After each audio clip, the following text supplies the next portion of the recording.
Hello and welcome to Intersections Conversations, the podcast where we delve into the intricate web of society and culture, exploring how they shape our lives. I'm your host, Jason, and in today's episode, we're unpacking a topic that's as complex as it is crucial: the difference between protected speech and hate crimes. In our conversation today, we'll journey through the nuances of the First Amendment, dissect what really constitutes hate speech and how it's distinguished from hate crimes. This is a topic that touches the core of our freedoms and responsibilities. As we navigate these intricate issues, I invite you to join the conversation. And if you find today's episode enlightening, don't forget to subscribe, and share. It helps us keep these important discussions going. So get ready to dive deep into the realms of law, ethics, and social dynamics. This is Intersections Conversations. Let's begin. The distinction between First Amendment protected speech, hate speech, and hate crimes is a critical aspect of understanding the legal and social framework of expression and criminal behavior in the United States. Here's an overview of each. First Amendment protected speech. The First Amendment to the U.S. Constitution protects freedom of speech and expression, which includes the right to express opinions, ideas, and beliefs without government censorship or punishment. Scope: it covers a wide range of expression, including controversial, offensive, or unpopular speech. Limitations. The protection is not absolute. It does not cover speech that incites imminent lawless action, true threats, obscenity, and certain kinds of defamation, among other limited exceptions. Hate speech refers to expressions that incite hatred, violence, or prejudice against a person or group based on characteristics such as race, religion, ethnic origin, sexual orientation, disability, or gender. Legal status in the U.S.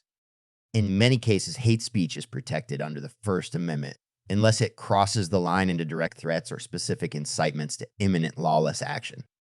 Social and ethical implications. While legally permissible, hate speech can be socially and ethically harmful, contributing to a hostile environment for certain groups.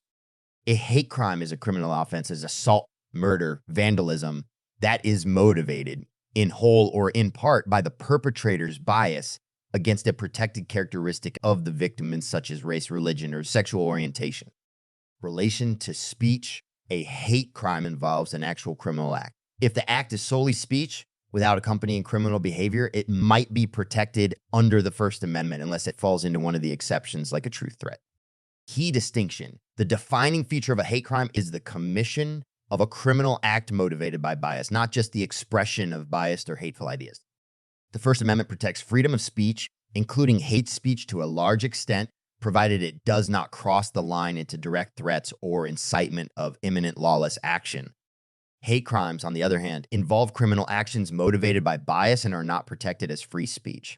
Understanding these distinctions is crucial in navigating the complexities of legal protections, social responsibilities, and criminal accountability in the United States. First Amendment protected speech. Tinker versus Des Moines Independent Community School District, 1969. Background: this landmark Supreme Court case involved a group of students who wore black armbands to school to protest the Vietnam War. The school suspended the students, leading to a legal battle. Outcome: the Supreme Court ruled in favor of the students, stating that their wearing of armbands was a form of symbolic speech protected by the First Amendment. The court famously stated that students do not shed their constitutional rights to freedom of speech or expression at the schoolhouse gate. Significance: this case demonstrates that even speech that is unpopular or controversial, like protesting a war, is protected under the First Amendment, provided it doesn't disrupt the functioning of public institutions or violate other specific legal limitations. Hate speech: National Socialist Party of America versus Village of Skokie, 1977. Background: in this case, a Nazi group announced plans to march through the village of Skokie, Illinois, where many Holocaust survivors lived. The group's use of the swastika symbol and their ideology were deeply offensive to the residents. Outcome: the legal battle reached the Supreme Court, which determined that the group's use of the swastika and their planned march, though offensive and hateful, were protected under the First Amendment as free speech. Significance: this case is often cited as a clear example of how hate speech, even if deeply offensive and morally reprehensible, can be protected under the First Amendment, so long as it doesn't directly incite violence or constitute a specific threat. Hate crime. The murder of James Barr Jr. in 1998. A little background. James Barr Jr., an African-American man, was murdered in Jasper, Texas, by 3 white supremacists. Bayard was chained to the back of a truck and dragged along a road until he died. This brutal act was motivated by racial hatred. Outcome: the perpetrators were apprehended and convicted of murder. 2 were sentenced to death, and 1 received life imprisonment.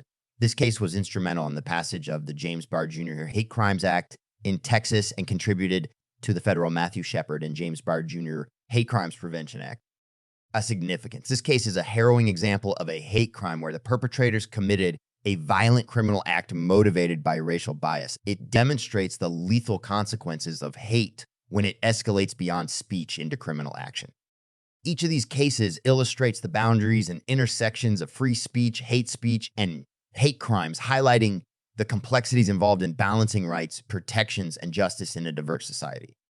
The Federal Bureau of Investigation in the United States defines a hate crime as a criminal offense against a person or property that is motivated in whole or in part by the offender's bias against a race, religion, disability, sexual orientation, ethnicity, gender, or gender identity. This definition is used by the FBI for the purposes of collecting statistics on hate crimes across the U.S., a part of their uniform crime reporting. Striking a balance between the protection of free speech and the prevention of hate crimes is essential for maintaining a healthy, functioning democracy. Free speech is a cornerstone of democratic societies, enabling the exchange of ideas, fostering public debate, and allowing for social and political change.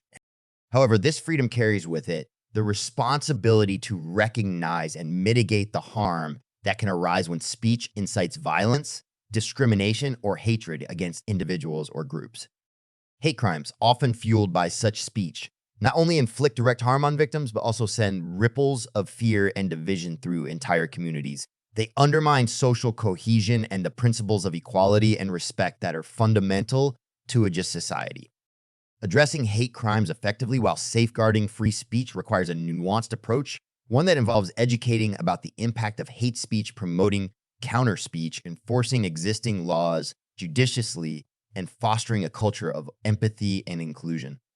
By doing so, societies can protect the right to free expression and ensure it is not used as a vehicle for hate and violence, thereby upholding the dignity and safety of all individuals. Key aspects of the FBI's definition of a hate crime include: the act must be a criminal offense under the law, such as vandalism, assault, or murder. The act must be motivated entirely or partially by the perpetrator's bias against a protected characteristic of the victim. This bias is what differentiates a hate crime from other types of criminal offenses. The DI characteristics. The FBI's definition includes a broad range of characteristics against which bias can be directed, including race, religion, disability, sexual orientation, ethnicity, gender, and gender identity. The term hate and hate crime does not necessarily imply that the perpetrator must feel hatred in the way it is commonly understood. It's more about bias or prejudice against the victim's group. Addressing hate speech and hate crimes while protecting free speech is a delicate balance requiring a multifaceted approach. Here are some strategies that can be employed. Education and awareness. Public education. Increase awareness about the impacts of hate speech and hate crimes on individuals and communities. Bureau school curriculums include topics on diversity, tolerance, and the consequences of hate speech in educational curriculums to foster understanding from a young age. Community engagement. Dialogue and inclusivity programs facilitate community dialogues that promote inclusivity and understanding among different groups. Support for affected communities. Offer resources and support to communities frequently targeted by hate speech or hate crimes. Encouraging counter speech. Empowering voices. Encourage individuals and groups to use their free speech rights to counteract hate speech with messages of tolerance and respect. Digital platforms. Leverage social media and online platforms to promote positive messaging and counteract hate narratives. Responsible media reporting. Journalistic standards. Encourage media outlets to report responsibly on hate speech and hate crimes, avoiding sensationalism. Highlighting positive stories. Focus on stories that highlight unity, resilience, and successful interventions against hate. Law enforcement training. Specialized training. provide law enforcement with training to recognize, investigate, and prosecute hate crimes effectively. Community policing. Strengthen community policing efforts to build trust and cooperation between law enforcement and local communities. Okay, 6, legal and policy framework.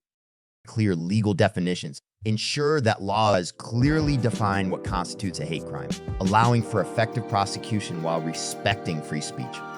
Policy initiatives develop policies that address the root causes of hate speech and hate crimes, such as inequality and discrimination. Online regulation. Encourage social media platforms to enforce their terms of service regarding hate speech with clear guidelines and transparency in their moderation practices. Reporting mechanisms. Improve mechanisms for users to report hate speech and for platforms to respond appropriately. Collaboration with tech companies. Work with tech companies to develop tools that can identify and mitigate the spread of hate speech online. Partnerships. Engage in partnerships between governments, NGOs, and tech companies to address hate speech collectively.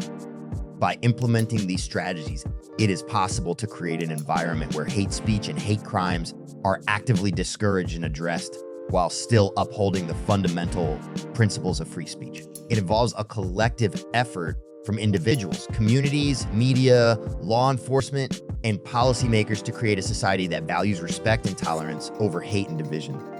As we wrap up another episode of Intersections Conversations, I want to thank you for joining me on this enlightening journey through the delicate balance of free speech and the realities of hate crimes.